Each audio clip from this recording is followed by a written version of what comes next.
నేను మీకు యాక్రిలిక్స్ ఎలా తీయాలో చూపిస్తాను. యాక్రిలిక్స్ అంటే ఏంటంటే ఫేక్ నెయిల్స్ పెడతారనమాట.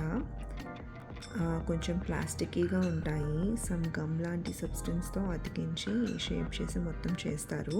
మన నెయిల్ గ్రో అయ్యే కొద్దీ లైక్ అది పైకి వచ్చేస్తూ ఉంటుంది. చూడడానికి అంత బాగుండదు అనమాట. ఇవి బయట తీయించుకోవాలంటే ఒక $15 వరకు ఛార్జ్ చేస్తారు. దాన్ని సోక్ ఆఫ్ అంటారు. సో ఇది నేను ఇంట్లో ఎలా తీసుకోవాలో నేను ఈరోజు మీకు చూపిస్తాను. నా దగ్గర ఈ ఎక్విప్మెంట్ ఉందన్నమాట.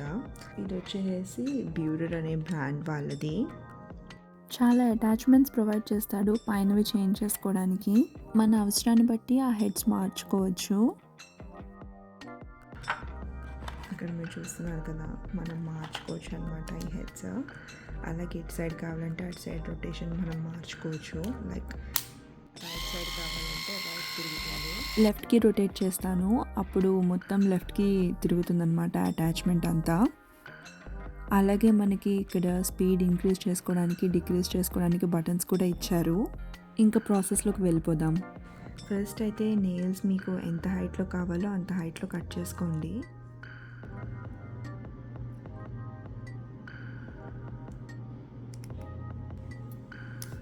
ఒకవేళ ఇప్పుడు నెయిల్స్ కట్ చేయడం మీకు ప్రాబ్లమాటిక్గా అనిపించినా కూడా తర్వాత చేయొచ్చు.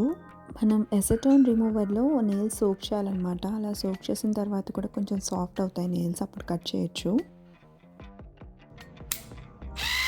ఈ అటాచ్మెంట్ నా నెయిల్కి చాలా చిన్నగా అనిపించింది. ప్రాసెస్ చాలా స్లోగా అవుతున్నట్టు అనిపించింది. నేను వేరే నాబ్ మార్చుకుంటున్నాను అనమాట దీనికి, హెడ్ సెక్షన్కి.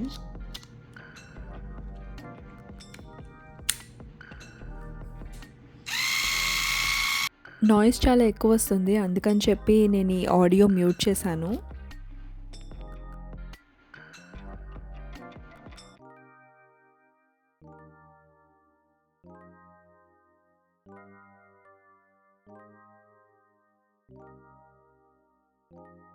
ఆ ఫేక్ నెయిల్ మొత్తం గ్రైండ్ చేయాల్సిన అవసరం లేదు.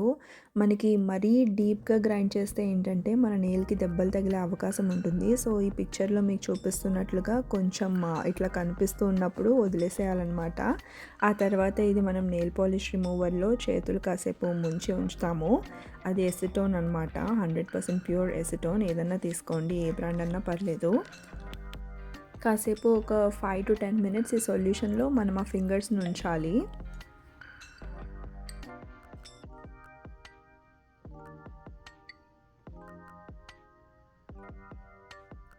ఎప్పుడైతే మనకి నెయిల్ పైన ఇలా క్రంబ్లీగా అవుతుందో అప్పుడు ఇంకా తీసేసేయచ్చు ఆ సొల్యూషన్ నుంచి.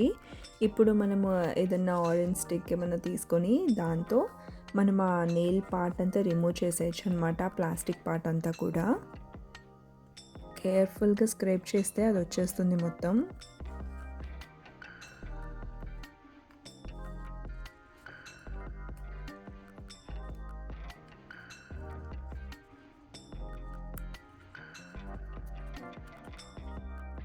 అవన్నీ తీసేసాక మన నెయిల్స్ ఇలా కనిపిస్తూ ఉంటాయి. సర్ఫేస్ని మనం కాస్త బఫ్ చేసి కాస్త నెయిల్స్ని షేప్ చేసుకోవాలి, లేకపోతే నెయిల్స్ చాలా షార్ప్గా గుచ్చుకుంటూ ఉంటాయి. ఈ నెయిల్ స్ట్రెంథనర్ అనమాట, ఇది ఒకసారి వేస్తాను. సో ఇందాక మీకు చూపించిన నెయిల్ పాలిష్ వేస్తున్నాను.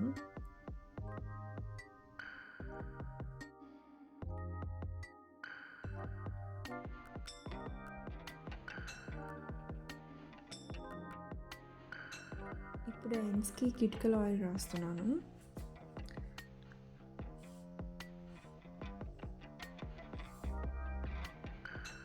సో ఇలాగ ఎంతో ఈజీగా ఇంట్లోనే ఫేక్ నెయిల్స్ని రిమూవ్ చేసుకోవచ్చు. ఇలాంటి మరిన్ని యూస్ఫుల్ వీడియోస్ చూడాలనుకుంటే please subscribe to my channel యూఎస్ఏలో తెలుగు అమ్మాయి.